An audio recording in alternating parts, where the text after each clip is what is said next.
last decade, we've created unprecedented amounts of data, which is only set to increase tenfold, largely developed by private companies such as this data set from Google's autonomous vehicles, which creates a new world as cars drive through the urban environment. This new world can be plugged into for almost everything. And while this data set is closed, others are open, available for us to use. And all the excitement from civic hackers and consulting groups such as McKinsey and even Sidewalk Labs left a pain on my side.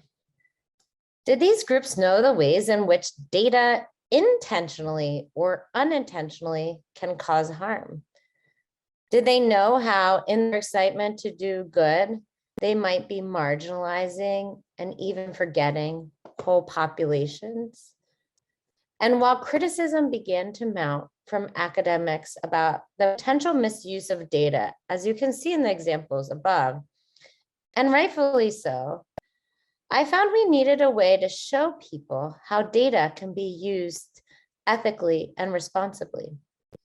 I found we needed to explain to these data enthusiasts and my MIT students alike the ways in which we could use data towards empowerment rather than oppression. So I decided to develop Data Action, which I believe presents a corrective to standard data practices by acknowledging that data represents the ideologies of those who control its use.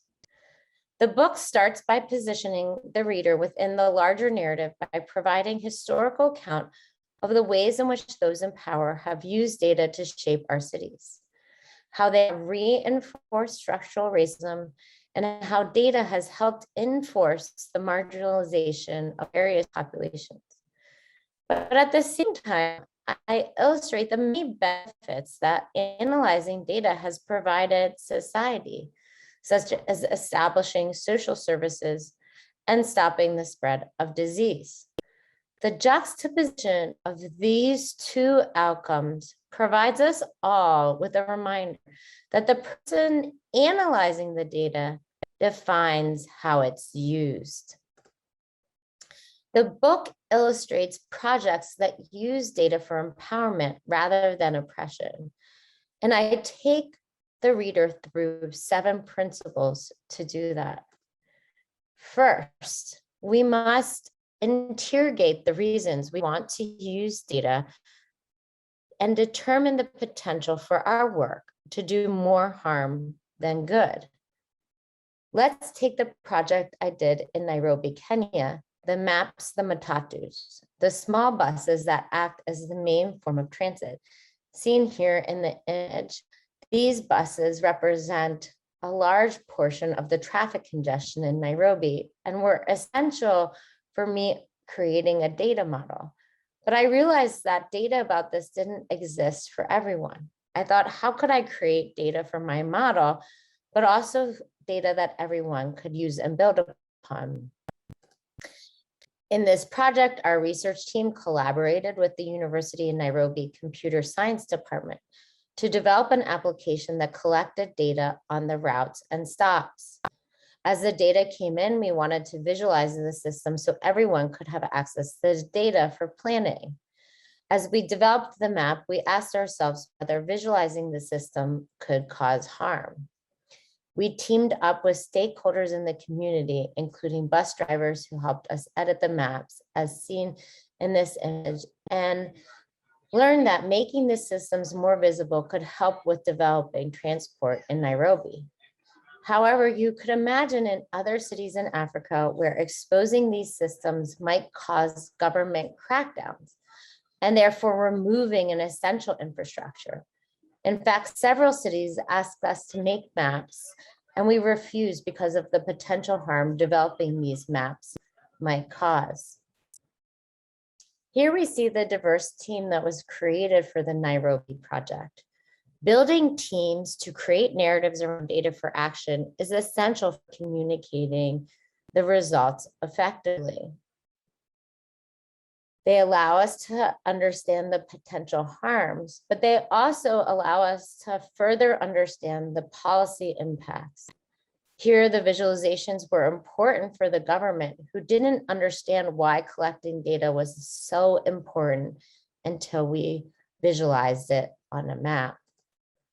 In another project, my research team worked with the Associated Press to collect data on air quality during the Olympics.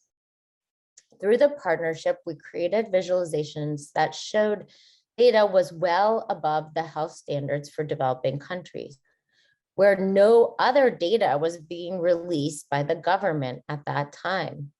The information was seen by all Associated Press members and started a global debate on air quality conditions in China.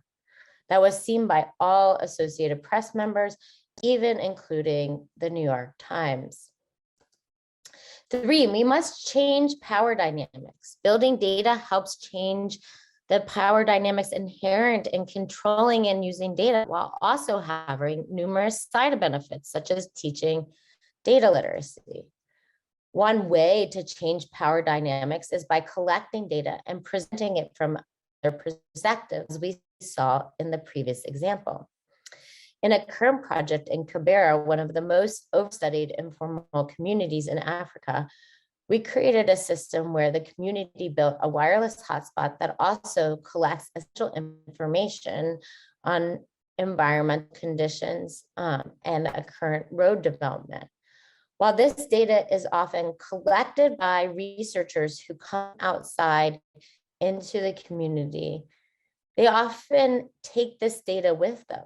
They don't give it back to the community, and the community doesn't own the information, and they can't use it for their own civic change. Here, you see our partners building the wireless hotspot during COVID, giving them an essential resource as everything moved online, attaching the air quality sensors to these hotspots. The project connected these air quality sensors to part of a global network of sensors. You can see here, Africa is underrepresented in the data, but by contributing, we were literally adding Nairobi to the map, making the issues of air quality available to everyone, but also highlighting the missing data needed for our climate change crisis. The value here is not just in the development of an infrastructure, but the development of social skills. The communities learned how to build this technology and use the data. 4, we must expose hidden systems. Coming up with unique ways to acquire, quantify, and model data can expose messages previously hidden by the public eye. However, we must expose those ideas ethically, going back to the first principle above. In China, we have a phenomenon where whole cities are left vacant. And this is even a phenomenon we see in small pockets of existing cities. The government would say the economics of developing these places are often more important than whether people actually live there. However, I believe these places show the extent of risk in the Chinese real estate market, as has been recently given example by Evergrande development that's been so much highlighted in the news. Our model is based on the idea that thriving cities need amenities, and lack of access to amenities might make a place a ghost development. The model not only set out to identify the risk in the Chinese real estate market, but also shows local planners the ways in which they can improve these places by adding amenities and making them more habitable. Our results on the ground show places like this, which are completely bought, but no one lives. This is because the average Chinese citizen uses properties as a form of investment. This is because previous to the development of the Chinese stock market, there was no way to invest their money, and buying was encouraged by the government. The government needed citizens to buy these homes to drive the economic machine and started encouraging properties to be highly leveraged with mortgages, or bought with highly leveraged mortgages rather. 5, ground truth. We must validate the work we do with data by literally observing the phenomena on the ground and asking those it affects to interpret our results.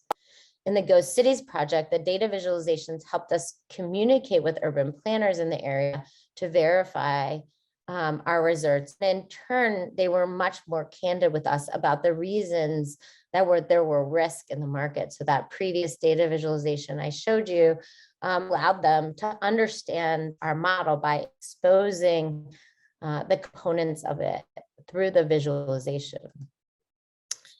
Even real estate developers were candid. They talked about how the burst of the real estate bubble will cause irreversible impacts on residents who buy homes with mortgages.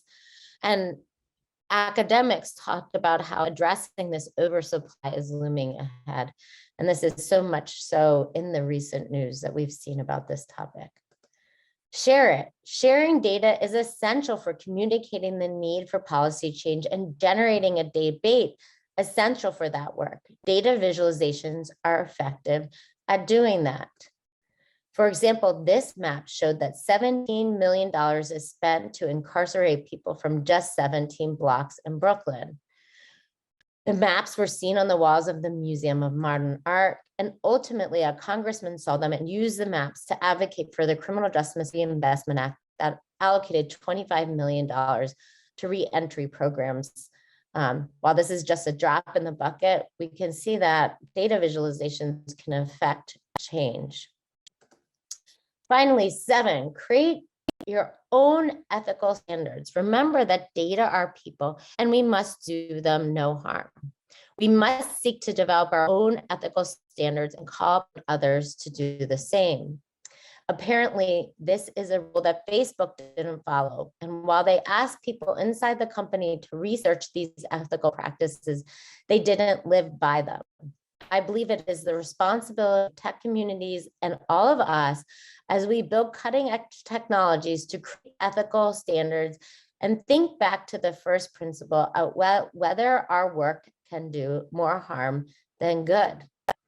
These principles can help us take data to action, use it to shape our cities for empowerment rather than oppression. And I ask all of you whether you can create your own standards of practice. Thank you very much.